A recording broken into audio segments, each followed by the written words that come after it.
สบายดีเด้อพ่อแม่พี่น้อง FC สุขุสุขคนอัปเดตบรรยากาศช่วงแรงมือนี้ถือว่าพอกับอันบะทอนเป็นเห็ดอันนี้เนาะทุกคนก่อข้างหน้า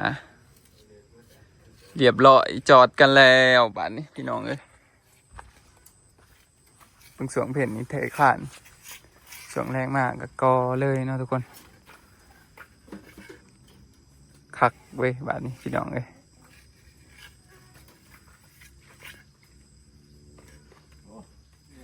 ก็อิดแต่ว่าอิดเขาจะว่ามันอันนี้เนาะถ้ามันเป็นจังสีเลยกะเฮ็ดเป็นอิดแบบนี้มันต้องสาบคักๆเลยพี่น้องแต่ว่าเอาอัดให้มัน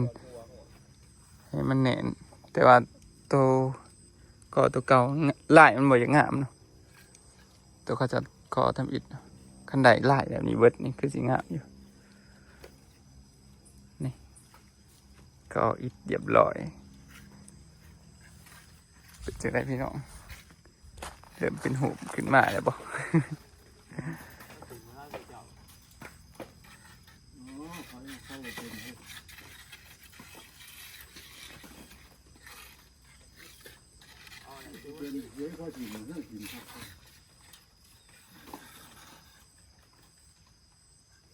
เรียบร้อยไปนี่พี่น้องเลย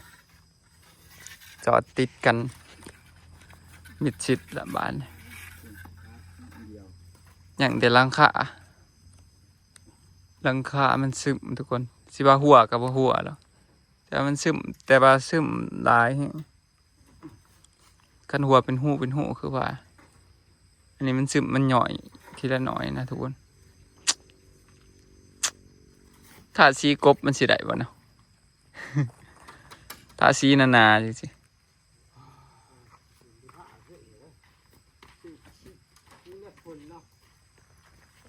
แนวพ่นบ่สีกันซึมมันมีเอาวะ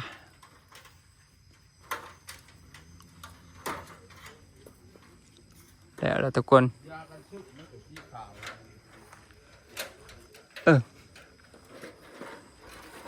ข้างนี้อีพอเห็ดปันล่มแล้วเรียบร้อย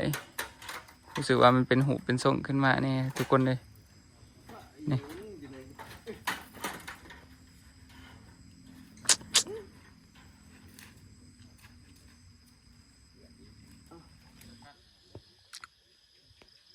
บรรยากาศสว่างแรงทุกคนตะเวนไก่จะตกดิน ส่งบาทเฮากับประมาณนี้ทุกคนพ่อเป็นนั้นมือนี้เพิ่นมาเตียนปันดมเล็กกะมุงหลังคาเนาะมุงหลังคาอีกผู้ที่เต็มเลยมุงแล้วทุกคนผู้ที่มุงเบิดเริ่มเป็นหูเป็นทรงขึ้นมาทุกคนเลยนี่ก็กะแล้วแหละทุกคนที่จริงบล็อกเขาก็เดือแล้วทุกคนทำโปรเจกต์ก่อยังอีกที่แสดงว่าบล็อกเดือสร้างมาเพิ่มมัน250ก่อนทุกคนตอนนี้ก่อตันแล้วบ่ได้ตัวใดก็ที่เนาะแสดงว่าเรือเขาก่อนอาจจะเบิดอยู่ประมาณ100นี่ทุกคน100ก่อนพอดีเขาสั่งมาเผื่อเลยซะเดือกับปลาเป็นเห็ดแนวอื่นอีกทุกคน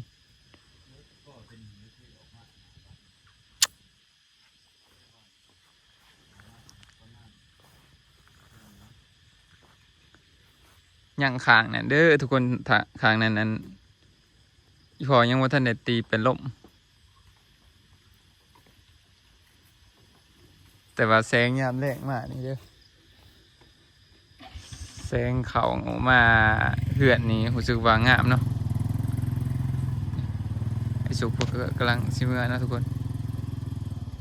ตอนนี้เราก็อยู่กัน3 คนทุกคนไอ้เพิ่งว่าบาสิกับเซมื้อนี้เพิ่นบาสิเมื่อเบิ่งคอนเสิร์ตนี่แหละ ไต่ไฟข้างในอีก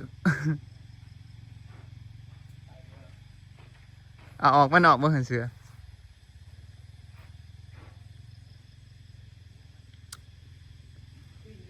เดิมงามขึ้นมาเลยทุกคนเอ้ยบ่น้อยชาใจกันอยากเห็ดแบบเป็นนั่นวินเทจบ่เคยเอียงอะไรทุกคนแบบห้องประตองสาบนะคันเขาก่องามแนวนี้แบบนี้เลยฮะแล้วก็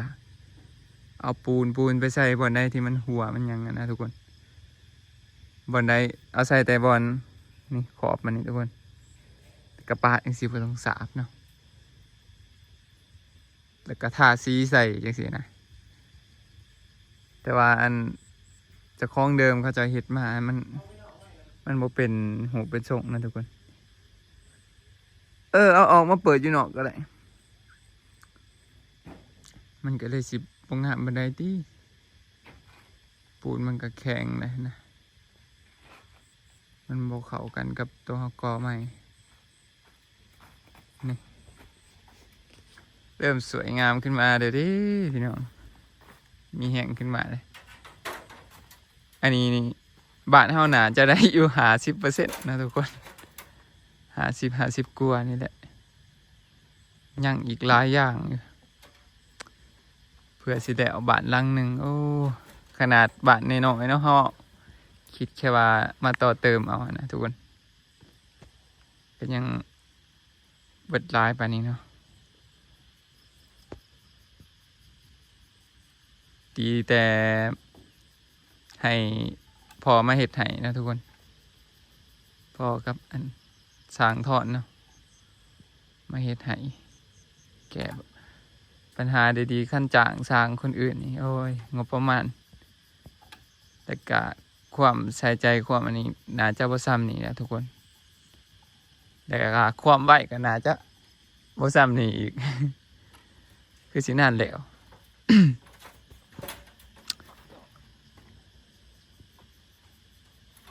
น่าอยู่ขึ้นมาทุกคนเอ้ยนี่ยังแต่ติดดอดไฟใช่เฮ้ยยังแต่สาบปูกระโดเนาะทุกคนสาบกับปูกระโดสาบทาสีปูกระโดยังหลายอย่างอยู่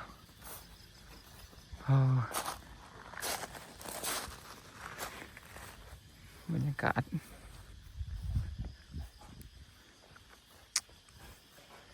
ใบเป็นบอลซุ่มนุ่มเนาะถ่ายคลิปถ่ายคอนเทนต์รวมกันทุกคนนี่แหละ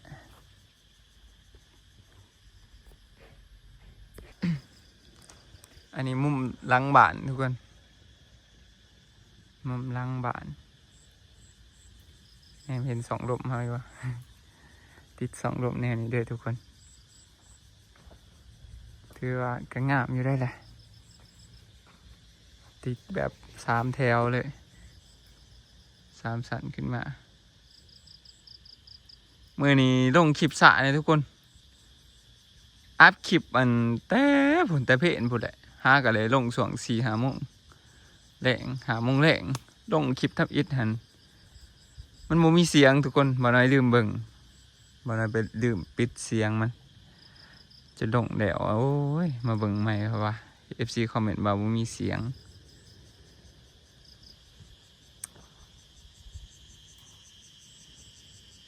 บรรยากาศยามแรงก็ประมาณนี้เด้อทุกคน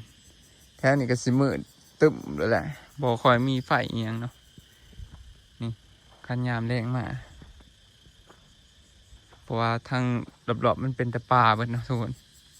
หน้าข้างๆก็อยู่ไกลพุ่นแหละเพื่อสิมีคนมาอันนี้คนทางเข้ากันแล้วเด้ทุกคนเลยรถเขาจะมาเฮ็ด2 มื้อมื้อแรกนี่มันเขาจะเฮ็ดครึ่งมื้อที่2เต็มมื้อที่3คือมื้อนี้แหละแล้วมื้อนี้นะทุกคนแล้วตอนช่วงเพลนนี่แหละนี่มีทางเที่ยวสะดวกสบายให้เขาจะเฮ็ดเป็นให้หน้านำอีกทุกคนให้หน้าตัวนี้เป็น3ให้เฮ็ดหน้าได้เนาะทุกคนเลย พังเบิ่งมื้อนี้ทั้งเทื่อก็สิเขาเมื่อนอนบ้านว่าได้เทื่อก็สิบ่ได้นอนเผาเพราะว่านอนอยู่นี่มันต้องได้ตื่นแบบเช้าแห้งทุกคน6 โมง5 โมงปลายก็ตื่นนะเพราะว่ามันเสียงไก่เสียงกาอะไรก็แดดปลุกเฮานอนบ่ค่อยเต็มอิ่มปานใดเมื่อคืนนี้เมื่อนอนบ้าน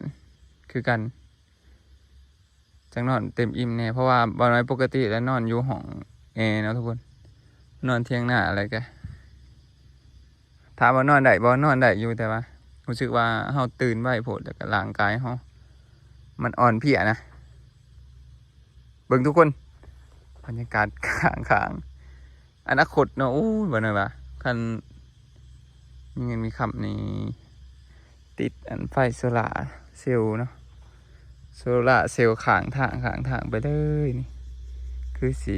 เป็นตะม่วนเนาะทุกคนเพราะว่ามันมืดยามกลางคืนมาให้มีแสงสว่างเข้ามานี่ถือว่าโอเคมุมนี้ก็แนมเห็นหลังผู้เนาะสุกเป็นบางแผนมาสิเฮ็ดเป็นบ้านสวนอยู่นี่แหละทุกคนจากมือใดอะปีหน้าปีไหนเพิ่นมีเงินมีคำเนาะ